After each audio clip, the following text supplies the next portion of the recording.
Hey, friends, they can't go with you. People in your life who have um, made it their mission to distract you, to deceive you, to oppress you and keep you down,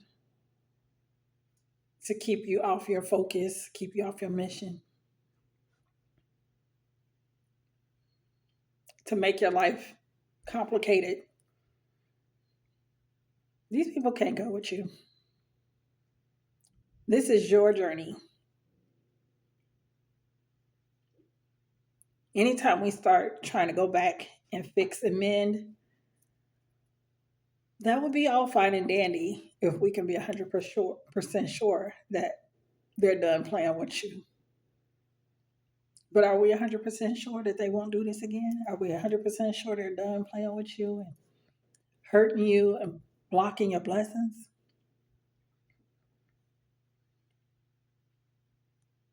I bring up Sarah a lot because she kept looking back. What happened to her? She turned into a pillar of salt, meaning keep looking back. You will be frozen in time. It's going to just be a replay of what you already been through.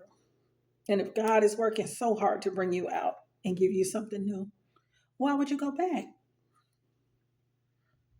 Somebody needs to hear this today. Why would you go back?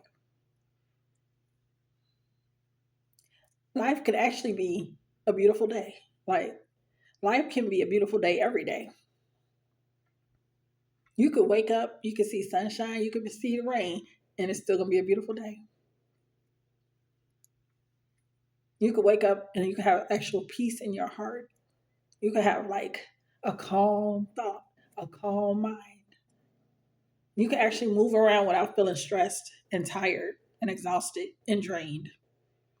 These people love sucking the energy out of you.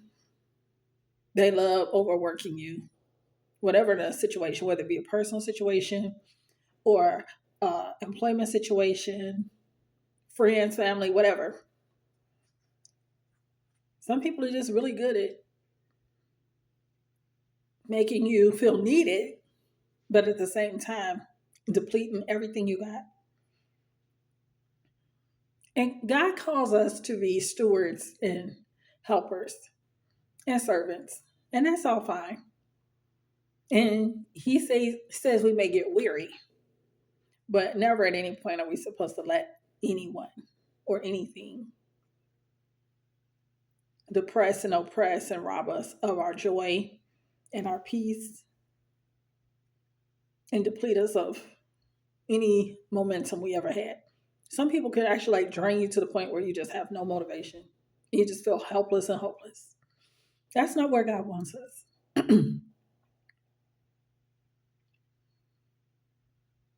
Things out here in this world can be so toxic.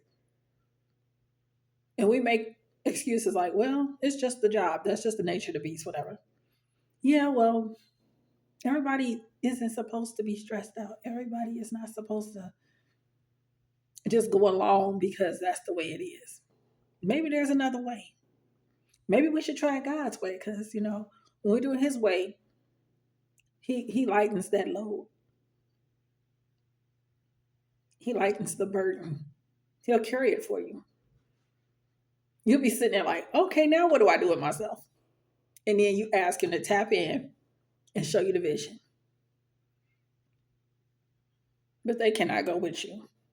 Because as soon as you access what your calling is, they'll be there to talk you out of it or tell you you can't do it like that, or because it didn't work for them, it won't work for you. Everybody's different. Everybody's not on the same path. This is your own personal journey. God gave you so many gifts and talents. There is nothing you can't do. If you want to do it, there's nothing stopping you. God will give you what you need. He will provide, whether it be a platform or resources or momentum, energy, strength, ideas, whatever it needs to be. God will have your back. But when it comes to letting other people dictate what your calling is or how far you can go, they're out of bounds. And the only reason they're saying that is because they haven't tried God for themselves. So if they come at you trying to talk you out of something that you're doing, tell them try them for yourself. And to better support yourself, just be quiet. If you get a vision or a mission, shh. You could tell very few select people who you know support you. But if there's a question of doubt, or if you tell them and you feel like you shouldn't have, don't tell nobody else. God wants us to be quiet when we get these downloads. When He tells us what to do and He starts directing us, He likes to put us on display once we get there. So we don't want to talk about it too much so that when we get there, the enthusiasm is there, but it's not the same. You want them to just show you off. Like they may see you in a disgruntled state or a disheveled state. And by the time they see you again, you're going to be sparkling and shining and looking all amazing and beautiful. Because God is a God of restoration. He likes us. I'm not going to say He likes us in the pit, but He loves rejuvenating us. He loves giving us back our mojo. That's what He do. He does it well. he likes to see, oh my goodness, let me get her. And I'm going to just take her and prune her and mold her and get all these things off of her. She's going to be so beautiful when I get through with her. And she got so many gifts and talents. I gave her cooking. I gave her poetry. I gave her this. I gave her that. Whatever it is. You might be a carpenter at heart. You might be an artist.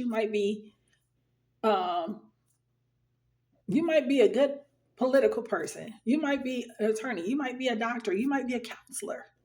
You might be a counselor. Sometimes we haven't tapped in enough to know what God wants for us. And when I was trying to figure it out, I kind of was sitting there like, okay, so that part's done. I'm doing this, but this ain't what I want to do. And I know some things I could do. Lord, what do you think I should do? Show me what my gifts and talents are. Remind me. And I swear He told me, go back to your inner child and think about some of the things you've aspired to do when you were little. Because usually you have a couple of things that come about. Like I used to like to paint. I used to like to draw. I love watching my mama cook, and I knew I wanted to be a good cook one day. I'm a decent cook. I'm not all that, but I'm a decent cook.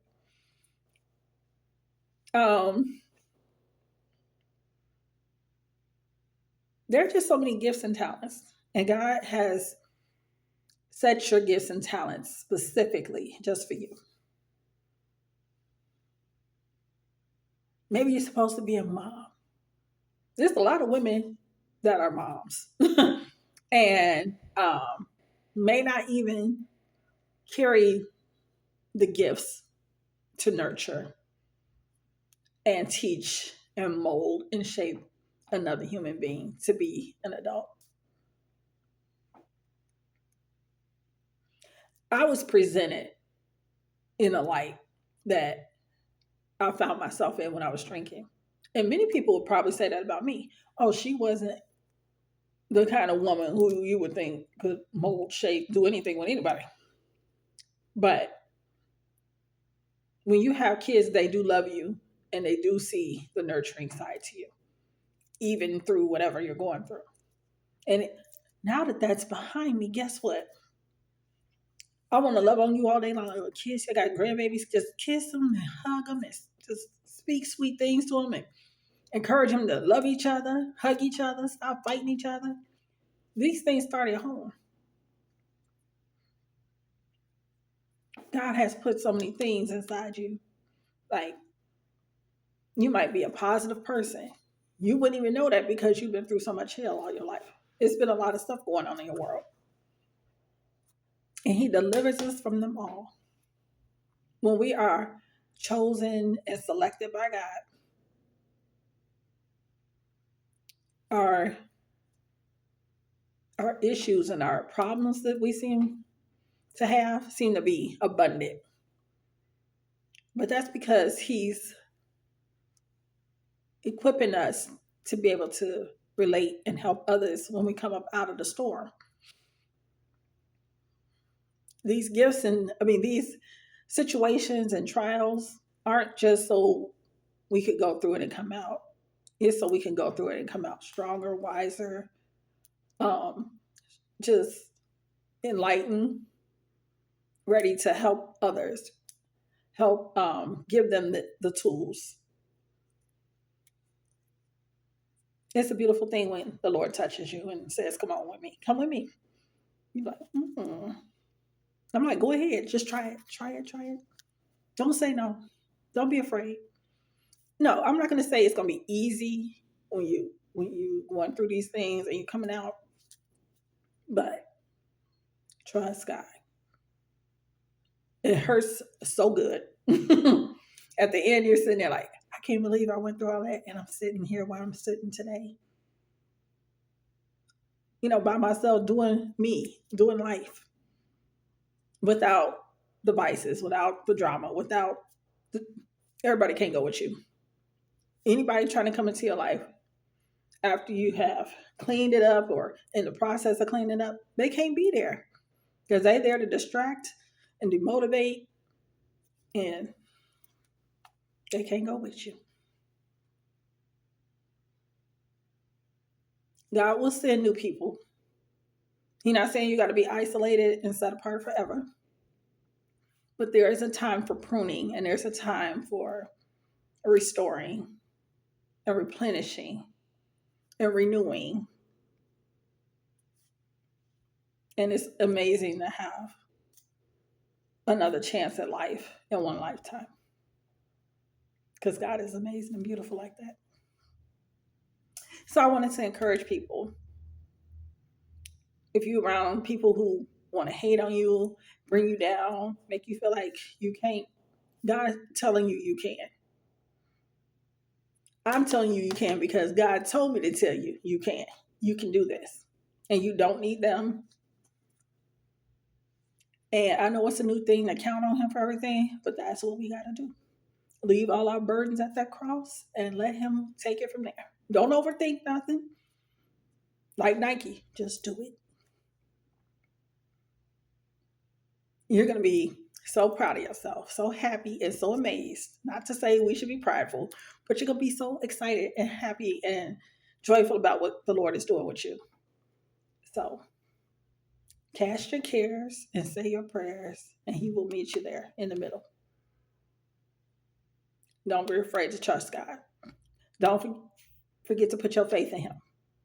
If there is nothing else you can trust in this world, you can trust God. And I love you guys today, and I thank you so much for joining me for another divine appointment. My name is Aaliyah. You all can leave a comment if you wish. Don't forget to like, share, and subscribe, and I will join you again in another divine appointment. God bless and have a wonderful day.